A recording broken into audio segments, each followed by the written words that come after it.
마가복음 15장 19절로 32절의 말씀입니다.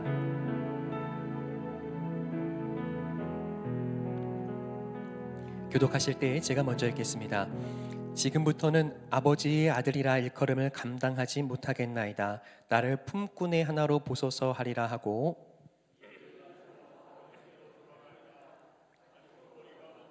아버지가 그를 보고 치근히 여겨 달려가 목을 안고 입을 맞추니, 아들이 이르되 아버지, 내가 하늘과 아버지께 죄를 지었사오니 지금부터는 아버지의 아들이라 일컬음을 감당하지 못하겠나이다 하나, 아버지는 종들에게 이르되 제일 좋은 옷을 내어다가 입히고 손에 가락지를 끼우고 발에 신을 신기라. 그리고 살찐 송아지를 끌어다가 잡으라. 우리가 먹고 즐기자. 이 내 아들은 죽었다가 다시 살아났으며 내가 잃었다가 다시 얻었노라 하니 그들이 즐거워하더라. 맏아들은 밭에 있다가 돌아와 집에 가까이 왔을 때에 풍악과 춤추는 소리를 듣고 한 종을 불러 이 무슨 일인가 물은데 대답하되 당신의 동생이 돌아왔음에 당신의 아버지가 건강한 그를 다시 맞아들이게 됨으로 인하여 살찐 송아지를 잡았나이다 하니,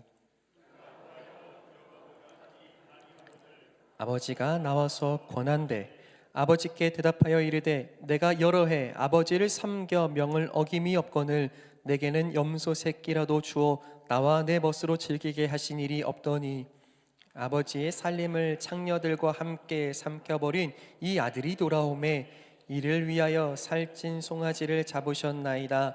아버지가 이르되 예, 너는 항상 나와 함께 있으니 내 것이 다 내 것이로되 이 내 동생은 죽었다가 살아났으며 내가 잃었다가 얻었기로 우리가 즐거워하고 기뻐하는 것이 마땅하다 하니라. 아멘. 사랑하는 성도 여러분, 성령 충만하십시오.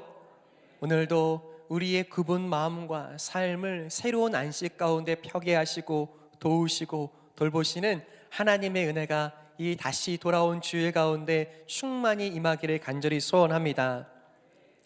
말씀 속에서요, 성경은요 반복적으로 주의하여 이야기하는 바가 있습니다.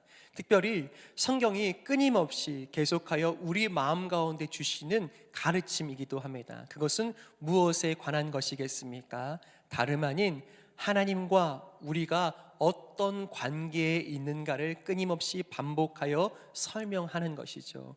대표적으로 성경에서 보면 하나님은 주인 되시고 하나님의 백성은 그분의 사랑받는 백성으로 존재한다. 때로는 하나님과 그분의 백성으로, 아버지와 아들로, 때로는 사랑받는 신랑과 신부로, 또 신약에 와서는요 배움을 주시는 스승과 제자로 끊임없이 우리는 하나님과 어떤 관계를 맺고 살아가는가 성경이 가르치고 있습니다. 그리고 그 관계에 대한 정의와 설명을 계속 이어가는 것을 볼 수 있어요. 그렇다면 여러분께 한번 여쭈고 싶습니다. 여러분은 하나님과 어떤 관계라고 믿고 생각하십니까? 오늘 나는 하나님과 어떤 관계를 맺고 어떤 관계로 불리는 것이 맞다고 여겨지십니까? 많은 분들이요 하나님을 아버지라고 부르지만 그 아버지라고 부를 때에 각자 갖는 느낌과 감정이 다 다른 것을 봅니다. 왜요? 누군가는 내가 나의 삶으로 경험했던, 나의 삶으로 만났던 나의 아버지의 모습이 때로는 하나님 아버지를 만나며 생각할 때에 그대로 투영되기 때문입니다. 이렇듯 우리의 경험이, 우리의 생각이 하나님과의 관계를 때로는 가로막기도 하고 때로는 오해로 빚게 만든다는 사실이에요. 다시 오늘 말씀 속에서 보게 되는 하나님은 우리와 어떤 관계를 맺으시는가, 그분은 우리에게 어떤 분이 되시는가를 다시 말씀 속에서 배우고 생각해 보기 원합니다. 그 중에요 오늘은 아버지와 아들과의 관계를 다시 이야기하고 계세요. 아들에 대한 이야기입니다. 12절과 13절을 함께 읽겠습니다. 시작. 그 둘째가 아버지에게 말하되,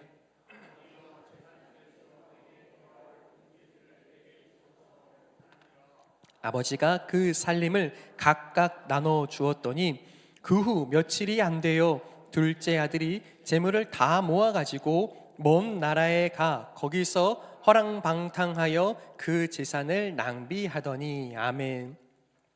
오늘 예수님께서 해주신 이 비유는요, 우리가 잘 아는 것처럼 탕자 이야기, 탕자의 비유라고 할 수 있습니다. 여러분, 탕자가 어떤 사람입니까? 성경에는요, 탕자라는 단어가 나오지 않습니다. 그런데 우리가 여기서요, 허랑방탕하여 아버지께서 주신 모든 재산을 낭비한 것을 보고 탕진해버린 아들, 그래서요 탕자라고 부르는 거예요. 그의 별명입니다. 그런데 여기서 우리가 한번 생각해 보아야 할 것은요, 오늘 이 이야기가 오늘을 살아가는 우리의 문화와 관점에서가 아니라 이 말씀을 들려주신 당시 고대 유대의 문화 속에서 이 말씀은 어떤 관계, 어떤 의미가 있었는지를 생각해 보아야 합니다. 무슨 뜻이냐면, 당시의 유대 관습이라고 한다면 오늘 우리가 이야기하는 증여와 상속의 부분이 우리가 생각하는 것보다 훨씬 명료했을 거라는 거예요. 여러분, 증여와 상속의 차이는 무엇일까요? 제가 설명드릴게요. 우리가 세법으로 이야기하게 되는 증여와 또한 상속의 차이는 동일하게 내가 가진 재산을 나눠주는 것이지만 그것이 내가 살아있을 때 한 것인가 아니면 내가 죽고 난 후에 하는 것인가에 따라서 기준합니다. 곧 살아있을 때 나누는 것은 증여이고 내가 죽은 후에 남긴 것을 유산으로 나누는 것은요 상속이 되는 겁니다. 자, 여러분은요 증여가 좋으세요? 상속이 좋으세요? 다 좋죠. 그런데 오늘 말씀에서 생각하게 될 것은요, 당시 유대 문화 속에서요 증여라는 개념이 없는 겁니다. 왜요? 당시 문화에서 아버지가 현재 가지고 있는 그 모든 재산은요, 하나님이 아버지를 사랑해서 아버지에게 주신 겁니다. 그것은 아버지의 삶이고 아버지의 존재이며 하나님께서 주신 복인 거예요. 그러니 살아있을 때는 그것은 아버지에게 있는 것이고 그것을 통하여 아버지의 권위가 서는 겁니다. 그래서요, 살아있는 동안 그것을 나누지 않습니다. 그런데 오늘 둘째 아들이 아버지께 요구한 것이 무엇입니까?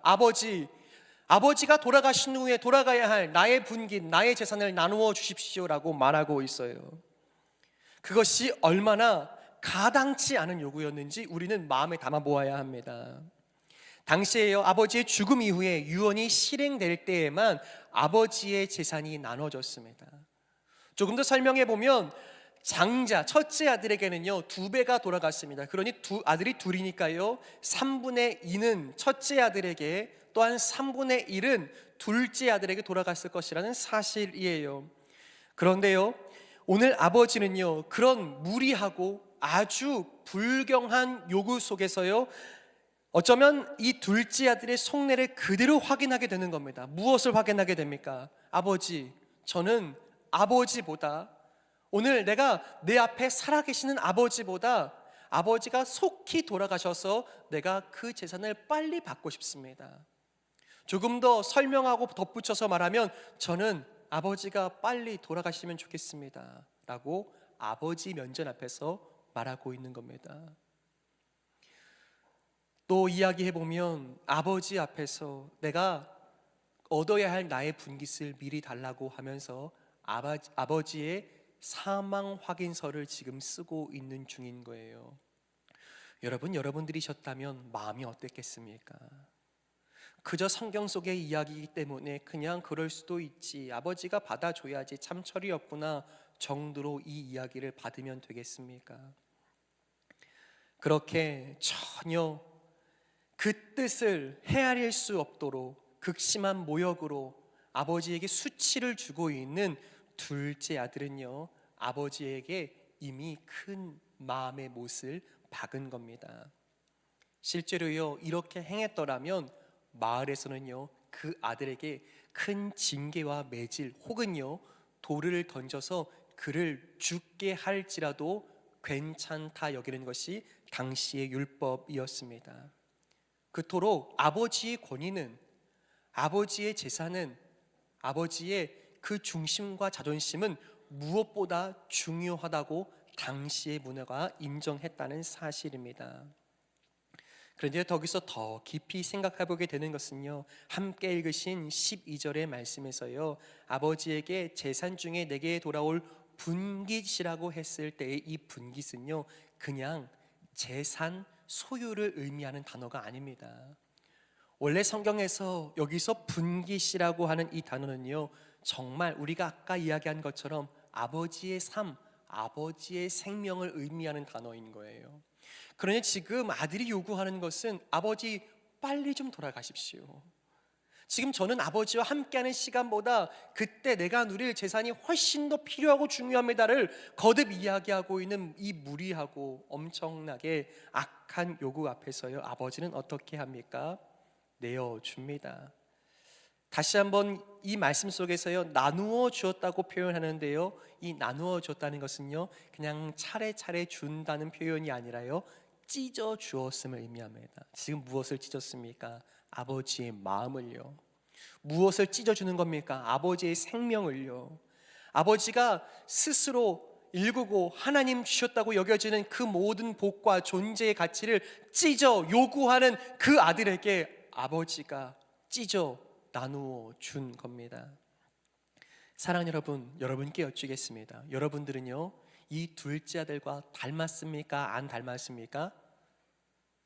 여러분들은 이 둘째와 같은 그런 면모가 있습니까? 없습니까? 이 말씀을 묵상하다가요, 아내와 주중에 이 대화할 일이 있었습니다. 그런데요, 제가 아내의 이야기를 들으면서 깊이 생각하게 됐습니다. 왜 그랬을까요? 아무리 생각해도 자신은 둘째 아들은 아닌 것 같다라는 말을 하는 거예요. 왜요? 자기는 그만큼 잘못한 일이 없는 것 같대요. 여러분들은 어떠십니까? 제가요, 엄히 경고하고 또한 말씀의 교훈을 가르치기 시작했습니다. 무엇을 의미하는 거냐면, 여러분, 사실 우리 스스로요, 나는 그만큼 잘못하지는 않았어, 나는 그만큼 무리한 요구를 한 적도 없어, 때로는 나는 그렇게 하나님께 상처를 드리진 않았어 라고 스스로 믿는 것이 우리의 마음은 아닙니까? 여러분, 축복합니다. 먼저 깨닫기 원하는 것은요, 우리 모두가 하나님 아버지 앞에서 둘째 아들이었다는 사실을 기억하기를 소망합니다. 왜요?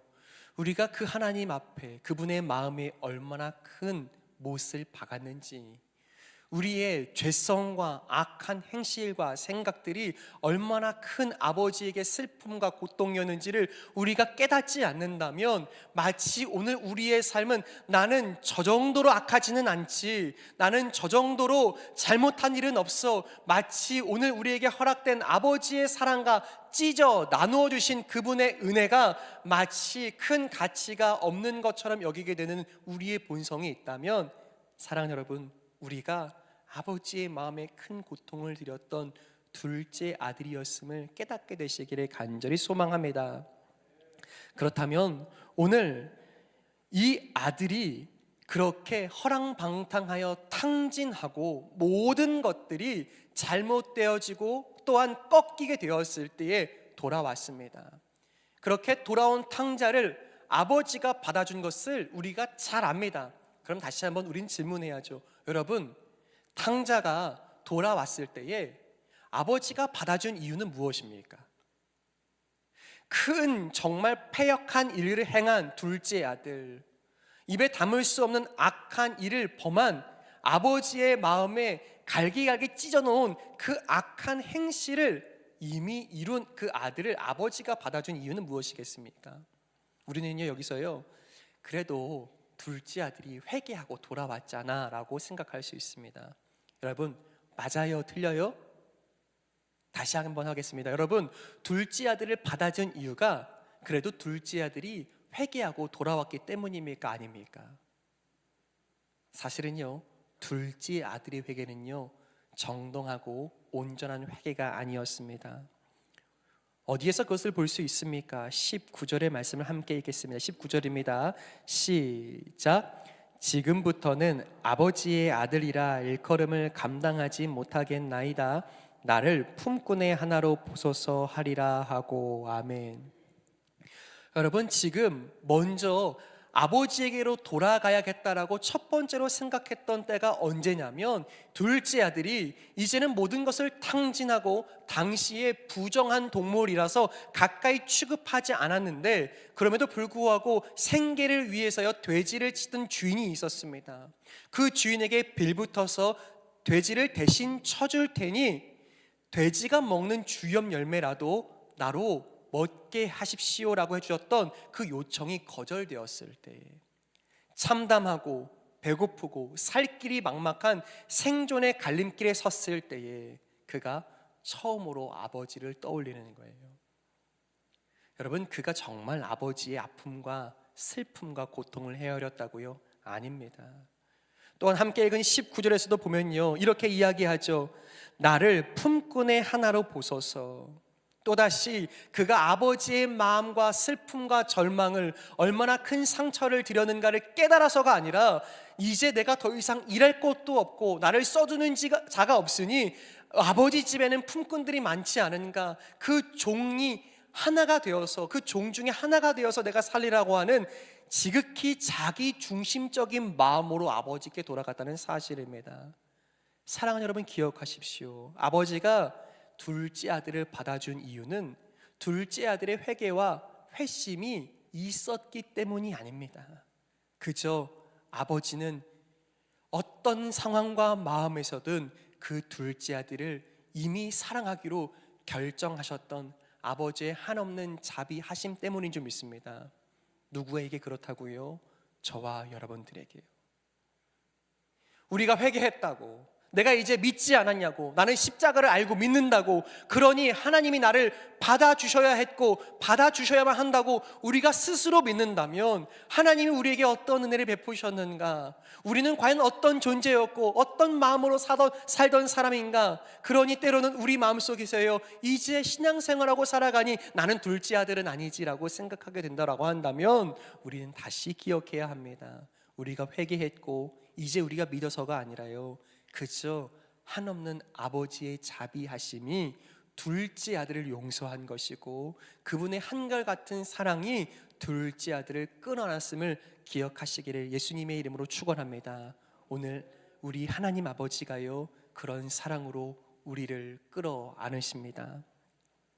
자, 그렇다면 오늘 먼저 이 말씀에서 그렇게 돌아가게 되었을 때, 온전한 회개도 아니고 온전한 회심도 아님에도 불구하고 아버지께로 돌아갈 때에 아버지가 보이는 반응이에요. 주목할 필요가 있습니다. 20절 말씀입니다. 한번 같이 읽죠. 20절입니다. 시작. 이에 일어나서 아버지께로 돌아가니라. 아직도 거리가 먼데 아버지가 그를 보고 치근히 여겨 달려가 목을 안고 입을 맞추니. 아멘. 여러분, 여기서요 먼저 보게 되는 것은요, 아버지가요 그렇게 패역한 페류나 같은 이 둘째 아들, 아버지 빨리 돌아가시면 좋겠어요, 나는 아버지와의 관계가 전혀 행복하지도 않고 고맙지도 않습니다, 그저 내게 빨리 재산 좀 주십시오라고 말했던 그 둘째 아들을 기다립니다. 그런데 집 안에서 가만히 기다리지 않고요, 어떻게 해요? 아직도 거리가 먼데 이 마을 어귀까지 나와서 기다리는 겁니다. 얼마나 기다렸을까요? 언제쯤 나왔을까요? 아마도 매일처럼 시간이, 해가 뜨고 그렇게 하루가 시작되면 매일매일 나갔을 겁니다. 언제쯤 돌아올까? 여러분, 왜 그 먼 데까지 나가서 기다렸을까요? 여러 학자들의 견해에 따르면 이 이유 때문이라고 이야기합니다. 무엇이냐면, 이 패역한 둘째 아들, 모든 것을 탕진해서 거짓골로 돌아오게 되는 이 둘째 아들이 마을에 들어오게 되면 사람들이요 그를 비난하고 조롱할 것이 분명했을 거라는 사실이에요. 뿐만 아니라 때로는 누군가는 그 둘째 아들이 돌아오는 것을 보면서요 폭력적으로 대하고 학대할 수 있었다는 사실이에요. 그러니 혹여 그런 비난과 조롱 때문에, 폭력과 학대로 인하여서 이 집으로 돌아오지 못하게 되지는 않을까 하여 아버지는 노심초사하며 언제쯤 돌아올까 매일처럼 그 둘째 아들을 기다렸을 것이라는 사실입니다. 그리고요, 둘째 아들이 눈에 보이자 저 멀리 있는데 아버지가 뛰기 시작합니다. 당시에 긴 옷을 입고 생활하던 유대인들의 풍습 속에서는요, 그들은 절대 뛰어서 이 다리 안쪽에 속살을 보이는 일이 없었습니다. 그런데요, 뜨기 시작하는 거예요. 그리고 끌어안습니다. 여러분, 우리가 누군가를 끌어안는다고 했을 때는요, 우리는 마땅히 끌어안을 수 있는 사람만 끌어안습니다. 왜요? 그래도 내 마음이, 내 삶이 포용할 수 있는 사람들만 끌어안죠. 그런데 오늘 아버지가 끌어안는 둘째 아들은 어떤 모습으로 왔을까요? 방금까지 돼지를 치다 왔으니 그 축사의 온갖 채취와 냄새가 그 온 몸에 배었겠죠. 여기까지 먼 길을 걸어왔으니 온 땀과 먼지가 그 온몸을 덮었겠죠. 그런데 아버지가 맞이하는 삶은, 환대는 무엇입니까? 너 먼저 가서 씻고 와라. 그때 내가 너를 안아주고 반겨주마가 아니라요, 그렇게 온갖 최초로 더러워져 있는 아들을 그대로 품으시는 겁니다. 그리고요, 이제 내가 무엇을 잘못했는지 입 밖으로 꺼내기도 전에 그 아버지가요, 이제 종들에게 시켜 그 아들의 자리를 회복시켜 주시는 거예요. 옷을 입히고 가락지를 끼우고 벗겨진 그 발에 신을 신기면서요. 사랑하는 여러분, 오늘 여기서 무엇을 만납니까? 계산적으로 회개하며 생각하고 돌아온 아들과는 전혀 다르게, 네가 얼마를 손에 입혔는 줄 아니? 네가 한 일을 알고 있니? 네가 얼마나 큰 죄인인지 아니를 거듭 설명하고 이야기하지 않고 그냥 있는 모습 그대로 품어주시는 아버지를 만나게 되는 줄 믿습니다. 누구의 아버지이십니까? 저와 여러분들의 아버지이십니다. 우리가 그 품에 안길만 해서가 아닙니다. 우리가 무언가 그럴 자격이 있어서가 아닙니다. 그런데 그런 우리를, 여전히 죄악된 생각으로 마음이 부패하고 썩어있는 우리를, 생각과 마음과 입술에 온갖 악한 것들이 가득한 우리를 그냥 주님이 품어주신 그분의 자비와 은혜가 우리를 끌어안으신 줄 믿습니다. 그렇다면 우리는 어떤 아들입니까? 우리가 모든 것들을 탕진해버리고 돌아온, 내가 살 길이 막막하고 내가 내 힘으로 살아낼 길이 없기에, 그래서 그때 비로소 아버지를 계산적으로 찾았게 되었던 그런 둘째 아들이 우리임을 먼저 기억하는 지혜로운 여러분 되시기를 간절히 소망합니다. 자, 그런 둘째 아들로요, 잃어버렸던 아들을 찾았다라고 하면서 기쁨의 잔치를 엽니다. 여기까지 생각해 보면 일반적인 이야기라면 그렇게 기뻐하며 잔치를 베푸는 것으로 이 이야기가 해피엔딩으로 끝나는 것이 일반적입니다. 그런데요, 오늘 예수님의 이 이야기는 둘째 아들이 그럼에도 불구하고 돌아와서 아버지와 함께 기쁨의 잔치를 벌이고 경험했다라는 것으로 맺혀지지 않고요, 다시 또 다른 아들의 이야기가 시작되는 것을 볼 수 있습니다. 어떤 아들에 대한 이야기입니까? 20절의 말씀, 아니 28절로 30절의 말씀을 함께 읽겠습니다. 28절에서 30절의 말씀입니다. 함께 읽겠습니다. 시작. 그가 노하여 들어가고자 하지 아니하거늘 아버지가 나와서 권한대 아버지께 대답하여 이르되 내가 여러 해 아버지를 섬겨 명을 어김이 없거늘 내게는 염소 새끼라도 주어 나와 내 벗으로 즐기게 하신 일이 없더니 아버지의 살림을 창녀들과 함께 삼켜버린 이 아들이 돌아오매 이를 위하여 살찐 송아지를 잡으셨나이다. 아멘. 여러분, 누구의 이야기입니까? 첫째 아들에 대한 이야기입니다. 여러분, 첫째 아들이 어떻게 반응합니까? 첫째 아들이에요. 마음에 상처가 있었습니다. 무엇이었을까요? 이 동생이라는 존재가요, 이 가문과 아버지에게 큰 모욕과 수치를 남기고 떠날 그때를 생생하게 눈으로 보았습니다. 그가 떠난 후에도요, 남아있는 가족들과 식구들은요, 그 마음으로 가슴앓이를 하고 사람들이요, 그저 혀를 차며 쯧쯧쯧 하는 온갖 이야기들을 귀로 들으며 살았어야 했을 거라는 사실이에요. 그러니 둘째 동생이 그저 용서되지 않았겠죠. 집에 가까이 오는데 풍악 소리와 잔치 소리가 들리는 겁니다. 그리고요, 종에게 물으니 동생이 돌아와 아버지가 기뻐하며 살찐 송아지를 잡았다라고 이야기합니다. 그리고요, 마음속에 일어나는 큰 감정은 분노였습니다. 여러분, 그런데 오늘 여기서 이 첫째 아들의 이야기에서 우리는 또 한 가지를 확인하게 됩니다. 무엇을 확인하게 됩니까? 분명히 탕자라고 하면 우리에게는 탕진하고 돌아온 아버지의 마음에 대못을 꽂았던 둘째 아들이 탕자라고 생각했는데, 전혀 다르게 아버지와 늘 함께 살고 아버지와 함께 거주하며 아버지 곁에 머무는 것이라고 생각했던 첫째 아들이 또 다른 탕자였음을 이야기하는 줄 믿습니다. 왜요? 아버지와 함께 있는데요, 아버지의 진짜 마음을 하나도 모르는 겁니다. 아버지와 함께 사는데 아버지가 무엇을 기뻐하고 무엇을 바라며 무엇을 가슴에 품었는지 아무런 상관없이 살아가는 또 다른 아들, 또 다른 탕자, 또 다른 마음으로 떠나버린 아들이 이 집안에 있는 겁니다. 무엇으로 볼 수 있습니까? 이렇게 말하죠. 29절에요. 아버지를 섬겨 명을 어김이 없거늘 내게는 염소 새끼라도 주어 나와 내 벗으로 즐기게 하신 일이 없습니다 라고 아버지에게 책망 섞인, 원망 섞인 이야기를 합니다. 무슨 의미일까요? 여러분, 이 첫째 아들이요, 집에 있었습니다. 그런데 어떤 마음이에요? 사실 둘째가 했던 일을 자기도 하고 싶었던 거예요. 둘째처럼 자신도 자신의 뜻대로 마음대로 아버지와 상관없이 내 마음대로 내가 주인 되어 살고 싶은 마음이 꿈틀꿈틀 되었고, 그 마음이 그 분노와 함께 터져 나온 거예요. 무엇으로 확인하게 됩니까? 여러분, 사실요, 이 이야기의 서두에 이야기합니다. 둘째 아들에게 아버지가 재산을 나누어 줄 때요, 각각 나누어 줬다고 말합니다. 얼마를 그럼 주었을까요? 동생에게 3분의 1을 줬으니까요, 첫째들에게 분명히 3분의 2라는 몫을 이미 허락했을 거예요. 근데 문제가 있죠. 무엇일까요? 아버지가 아직 살아계신 거예요. 그러니 입 밖으로는 하지 않았습니다. 그런데 첫째의 마음에도 저 염소 새끼 하나도 내게 될 수가 없구나, 아버지가 살아계시는 동안에는 라고 스스로 생각하고 믿으며 마음은 둘째와 전혀 다르지 않는 또 다른 탕자가 이 집안에 있는 겁니다. 사랑하는 여러분, 때로는 우리가 그렇지 않습니까?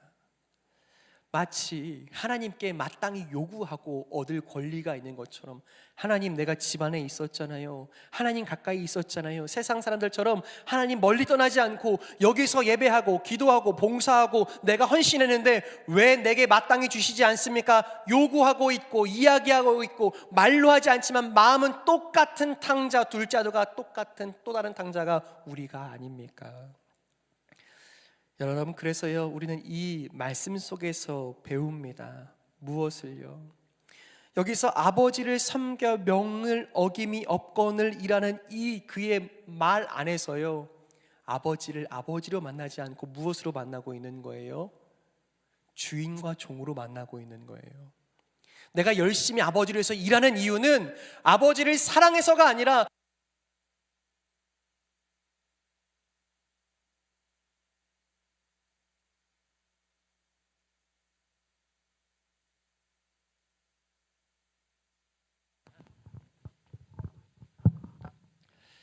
사랑하는 여러분, 오늘 이 말씀 속에서 첫째 아들은 누구입니까? 또한 저 여러분들이 아닙니까?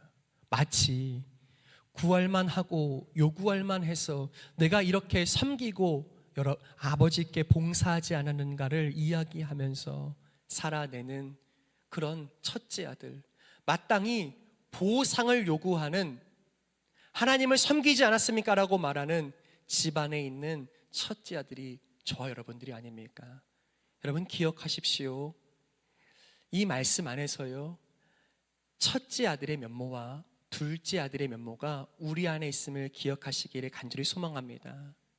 그것이 우리에게 기쁨이 되고 또한 그것을 깨닫는 것이 참된 지혜가 될 수 있기를 예수 그리스도의 이름으로 축원합니다. 자, 동생과 다른 방식으로 떠나 있던 또 다른 탕자가 집안에 있었습니다. 우리는 스스로 자격이 있어서 얻을만 하다고 여기면 그것을 보상이라고 말합니다. 그리고요, 그 보상을 받을만 하다고 내가 수고하면 얻는 것이라고 스스로 여긴다면 그것은 거래라는 사실이에요. 여러분, 우리는 하나님께 보상을 요구하고 있습니까? 그 비뚤어진 믿음이 온전해지기를 간절히 축복합니다. 여러분, 오늘 우리는 신앙생활하면서 하나님과 거래하고 있습니까? 아니요. 우리는 하나님과 거래하는 것이 아니라 하나님 주신 그 은혜를 힘입어 살아야 하는 은혜에 빚진 자들임을 기억하시기를 예수님의 이름으로 축원합니다. 자, 오늘 이 말씀을 여러분 다시 한번 기억하십시오. 이 말씀의 비유가 탕자의 비유입니까?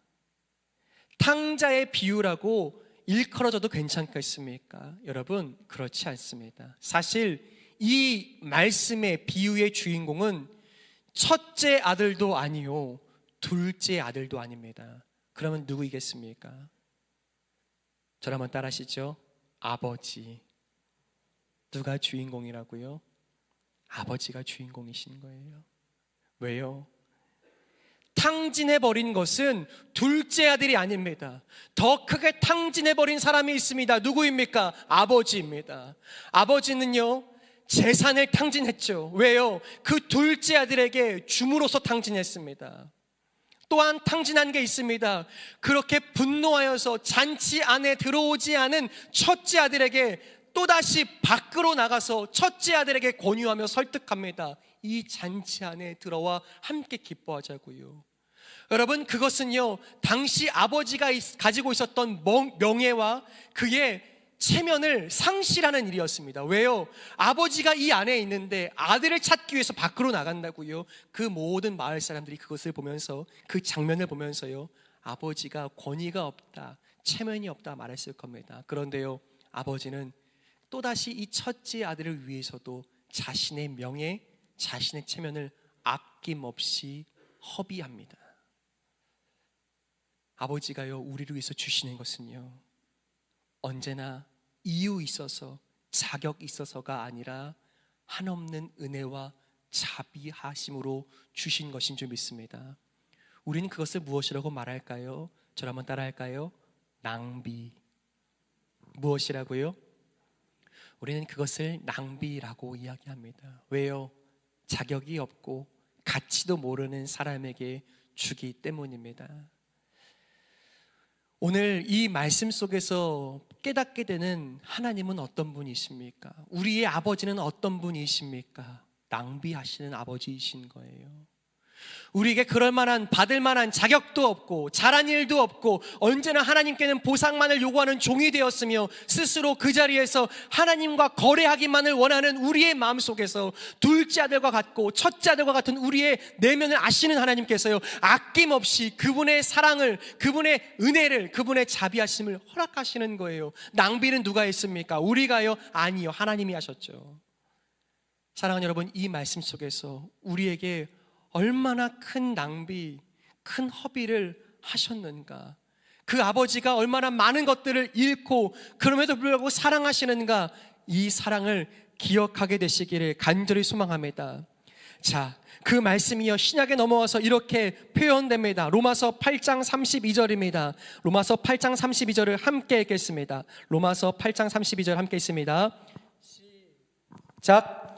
자기 아들을 아끼지 아니하시고 우리 모든 사람을 위하여 내주신 이가 어찌 그 아들과 함께 모든 것을 우리에게 주시지 아니하겠느냐. 한 번 더 읽죠. 시작. 자기 아들을 아끼지 아니하시고 우리 모든 사람을 위하여 내주신 이가 어찌 그 아들과 함께 모든 것을 우리에게 주시지 아니하겠느냐. 아멘. 여러분, 하나님이요, 아끼지 않으셨대요. 하나님이요, 아끼지 아니하시되 무엇과도 바꿀 수 없는 자기 아들을 아끼지 않고 우리에게 주신 줄 믿습니다. 여러분, 이 사실을 망각하고 나면 마치 우리가 구할 것이 있어서 요구할 만해서 한 것으로 착각할 수 있습니다. 그런데요, 하나님께서 허락하시고 우리에게 베푸신 은혜는 무엇입니까? 한없는 낭비인 거예요. 우리가 예수님께서 이 땅에 오셨을 때 그분의 삶과 생명에 대한 가치를 알아본 적이 있습니까? 우리에게 어떤 사랑, 어떤 은혜를 베푸셨는지 우리가 깨달았기에 그 사랑을 얻은 것입니까? 아니죠. 아무런 가치, 아무런 받을 만한 일을 한 적이 없는데 우리에게 한없는 낭비로 은혜를 베푸신 분이 우리의 아버지이신 줄 믿습니다. 그래서요, 십자가는, 하나님의 사랑은 언제나 거룩한 낭비입니다. 우리를 위해서 아낌없이 주시고 아낌없이 부으시며 더하시고 계신 아버지, 여전히 때로는 둘째 아들 같고 여전히 때로는 첫째 아들 같아서 그 은혜와 사랑도 알지 못하는 우리를 위해서 또다시 낭비하시는 아버지를 기억하게 될 때 우리는 은혜를 은혜답다 말하게 될 줄 믿습니다. 오늘 하나님의 낭비는 어디로 향해 있습니까? 무엇을 향해서 나타냅니까? 예수 그리스도의 십자가인 줄 믿습니다. 십자가가 거룩한 낭비가 되어 우리에겐 은혜요 구원된 줄 믿습니다. 하나님의 거룩한 낭비야말로 우리에게는 진짜 복음인 줄 믿습니다. 여러분, 우리는 그 하나님의 낭비를 얻어 살게 되었더라면 오늘 우리는 어떻게 살고 있습니까? 한 푼도 낭비하고 싶지 않아서 얼마나 하나님과 이웃들에게 인색한 삶을 사는지 모릅니다. 제가요. 또한 내 시간과 에너지는 너무 소중해서 나눌 수 없어 낭비는커녕 어떻게 아끼고 절약하며 살까만 그것만 생각하는 지극히 이기적인 것이 우리가 아닙니까? 그런데요, 기억하십시오. 하나님의 거룩한 낭비를 은혜로 구원으로 입고 살아온 우리는 이 땅에서 또 다른 거룩한 낭비하는 사람들인 줄 믿습니다. 우리가 나누는 것, 우리가 헌신하고 봉사하는 것, 누군가는 그 가치를 모를 겁니다. 허나 우리는 압니다. 거룩한 이름으로, 거룩한 사랑으로 우리가 우리 것을 나누어 찢어 나누는 그 모든 낭비가요, 그들의 삶을 살리고 그것이 하나님의 이름의 기쁨과 영광이 되며 그것이 마땅히 우리가 보여야 할 믿음의 삶 될 줄 믿습니다. 세상이 이렇게 말할 겁니다. 우리가 섬기는 모습을 보면서요, 그거 시간 낭비라고. 또한 말할 겁니다. 우리가 드리는 예물과 헌금을 향하여서요, 그거는 물질 낭비라고. 그리고 말하겠죠. 우리가 두 손 모아 하나님 앞에 간절히 기도할 때 그거는 감정이랑 당신의 에너지 낭비라고. 그런데 우린 믿습니다. 그 거룩한 낭비와 낭비들이 모여서 하나님의 나라를 견고하게 아름답게 하는 줄 믿습니다. 말씀을 맺겠습니다. 하나님 아버지의 그 거룩한 낭비가 우리에게는 소망이 되었고 우리에게는 복음이 되었으며 구원이 된 것처럼 우리의 삶은 그저 내가 나눌 것 아무것도 없다라고 말하는 것이 아니라, 나는 어떤 것도 나눌 수 없다, 내가 가진 것이 없다가 아니라 나를 위해서 한없이 낭비하신 하나님으로 말미암아 우리가 함께 거룩한 그 은혜를, 거룩한 그 사랑을 함께 향하며 낭비하는 복된 거룩한 낭비가 있는 교회, 그런 우리가 되길 간절히 소망합니다. 마지막 이 이야기를 드리겠습니다. 주중에요, 우리 교회에 또 장례가 있었습니다. 너무나 깊고 슬픈 그 부모의 소청 앞에서 한없이 오열해야 하는 우리 성도님들을 또 위로하기 위해서 많은 교우분들께서 함께 해주셨습니다. 그런데요, 한 분이 이렇게 또 말씀해 주시더라고요. 목사님, 저 가게 문 닫고 왔어요. 그렇게 들려진 이야기는요, 전에 저희 부모님 돌아가셨을 때에 사실 생각지도 못했던 여러분들이 찾아와 주셨습니다. 어쩌면 나랑 아무런 상관도 없고 내가 먼저 드린 것이 없는데 시간을 내고 먼 길을 찾아와 자신의 마음과 슬픔을 위로해 주시기 위해서 오신 그 교우들을 보면서 말로 다할 수 없고 갚아줄 수 없는 위로를 받았다는 거예요. 거꾸로 말할까요? 시간 낭비죠. 물질 낭비죠. 에너지 낭비입니다. 그런데 그 낭비만이 사랑이 돼서 고백되는 줄 믿습니다. 그래서요, 저도 바쁘고 어렵지만 그래도 위로해주고 싶어서 이 자리에 만나라고 이야기하시는 우리 집사님의 이야기를 들으면서, 그렇지, 우리는 오직 낭비로만 사랑을 말하는 사람들이지 고백하게 됩니다.